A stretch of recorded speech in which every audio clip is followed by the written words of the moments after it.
give the floor to the distinguished representative of Belarus. Уважаемый господин председатель, сегодня на этом месте должен был сидеть министр иностранных дел Беларуси Владимир Макей. В минувшую субботу он скоропостижно ушел из жизни. Передо мной его выступление, с которым он планировал обратиться к уважаемому собранию. Я имею честь его зачитать. What do you do when a house is on fire? The first thing any responsible person would do is to try to put out the fire. Any sane person would not start with attributing blame for the misfortune. When in danger, you deal with the priority task: stop the fire. Today, Europe is on fire. The fire did not start this February. It has been smoldering for decades. Every disregard for the interest and opinion of a counterpart. Every attempt to strengthen one's own security and well-being at the expense of security and well-being of others. Every haughty manifestation of one's sense of entitlement to the right to punish and pardon. All of this corroded the tradition of equitable engagement in Europe. It corroded the very spirit of Helsinki. Because of this, as a political forum for dialogue and respectful discussion, the OSCE is hardly breathing. Let us not forget that in 1975, the Helsinki Accords were not given the promise of perpetuity. The Helsinki Accords and the agreements that followed are only as effective as the climate of interstate engagement allows. And this climate today is a complete disaster. How do we stop the fire in Europe? Many in this organization believe that one just needs to identify the culprit and then demonize, isolate, and punish it.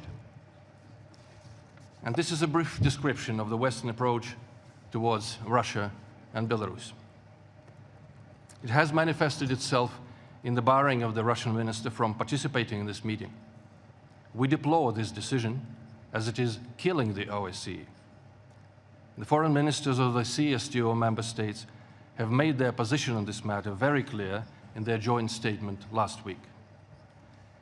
This approach also manifests itself in the decision of the OSCE chair not to invite the CSTO secretariat to this meeting as an observer. Silencing the voice of those with whom one disagrees, some people see as a sign of strength of their principles. In fact, the only thing that such action shows is fear of the alternative viewpoint and weakness. The practice of naming and shaming has turned the Permanent Council into a perfect forum for propaganda. But the sad truth is that propaganda cannot restore trust or build new bridges of understanding to eliminate discord and animosity in Europe. Only diplomacy can. True, one does not need diplomacy if one believes in the power of unilateral efforts to corner, crush, and strangle the opponent. Human history knows many examples of using sword and fire to sort out differences and disagreements. Yet in the nuclear age, only people with suicidal tendencies can harbor these destructive ideas.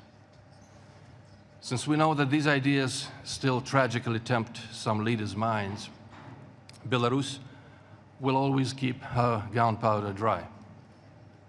Yet more importantly, Belarus believes that we may get away from the brink of the looming global military disaster.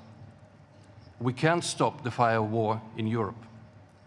To do this, we have to first renounce the ideas and practice of political, social, and cultural superiority. And second, accept in earnest the world around us in all its complexity and diversity. Let us stop propaganda and media-oriented frenzy in the Permanent Council and use respectful instruments of engaging with each other. Let us focus not on the 15 minutes of eloquent speaking fame, but on down-to-earth and discreet building.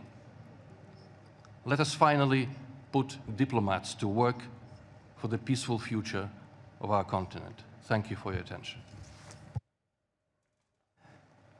Thank you very much. And now I would like to give the floor to the